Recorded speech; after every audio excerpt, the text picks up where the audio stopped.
housing.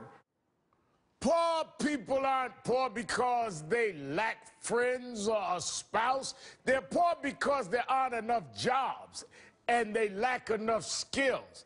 And that's what we need to change. Joining me now, Congresswoman Karen Bass, Democrat of California, and MSNBC contributor Maria Teresa Kumar. Thank you both for being here. Thank you. Congresswoman, what's your response to your colleague Congressman Ryan's claim that all you need is love to get out of poverty? Well, you know, I mean, if it wasn't so offensive, it would be funny. It is ridiculous to think that people who are low income do not have friends or aren't in traditional marriages and that is the solution. If you have two people who are making minimum wage and they're in a traditional marriage, they're still poor. The bottom line is people are poor because they don't have enough money.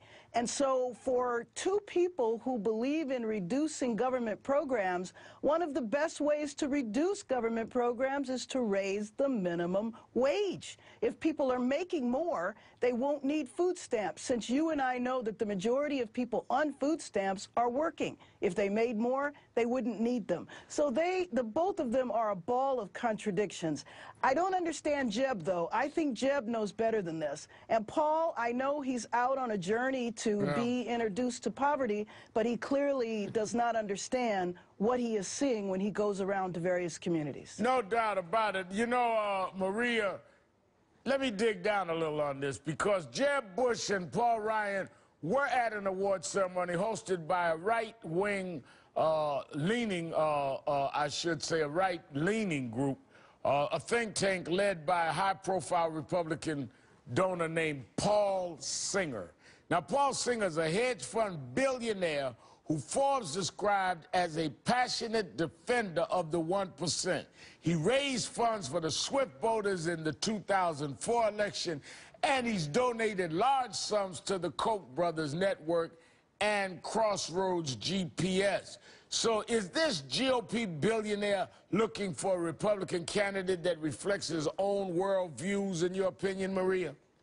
Well, I think that most donors, that's what they're looking for, is folks that represent their worldview. But what's really contradictory is that Jeb Bush didn't do his homework, because while everything he said is absolutely correct on Paul Singer, he's also one of the largest backers on the right that actually support gay marriage. So even his phrase of Bush using traditional marriage really is actually out of line with what that donor, what Paul Singer actually believes in. But let me get back to a little bit what the congressman was saying. This is actually incredibly true. The only way that we can actually stop talking about all these government subsidies and programs and getting rid of the hammock that Paul Ryan talks about is increasing the minimum wage. When you have people that have to work 2, 3 jobs just to make ends meet, and at the same time depend on government subsidies, then we're failing royally. And we have to figure out, how do we actually have business actually be part of this conversation? You know, Congresswoman, Speaker Boehner admits to income inequality, saying it is a problem, but he gets it wrong on what's causing the problem. Watch this.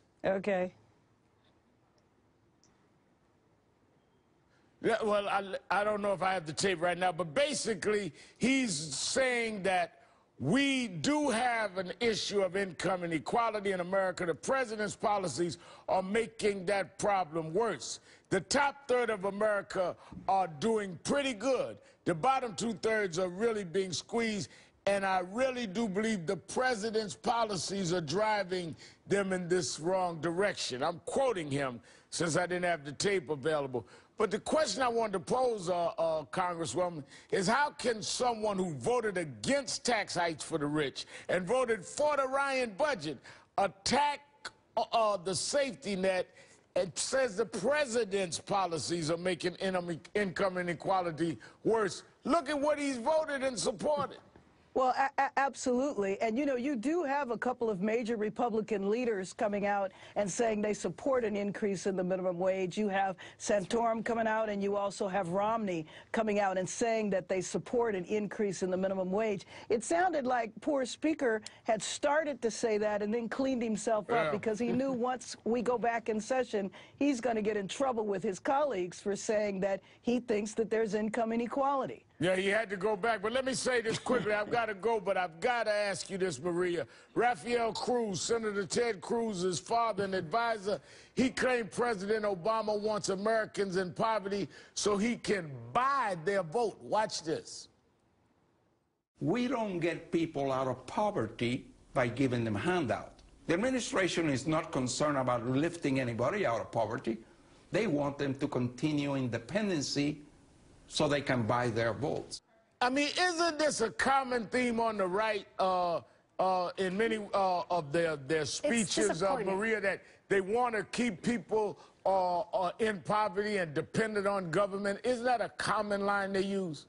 It's a common line, but it's also cop-out, because let's not forget that the only individuals that are trying to buy people's votes right now is unfortunately the Supreme Court's decision that basically says the person with the biggest bank account is the one that can actually elect the different government officials. And let's not forget, sadly, because of our current voter ID laws and the long time that it takes to actually cast a ballot, the only people that are suffering at the polls right now are these folks are poor people. And so when you start talking about, you know, this disenfranchisement, when you start talking about getting money out of politics, the more money that we get out of politics, the more we can actually have an equal voice, and those people that you know, Rafael Cruz is talking about will actually participate in our politics and our democracy. But for him to say the opposite is completely absurd. But I've got to go, but Congresswoman, I've got to say the right's attack on government, they're completely unfounded. I mean, the government safety net has lifted 40 million people out of poverty.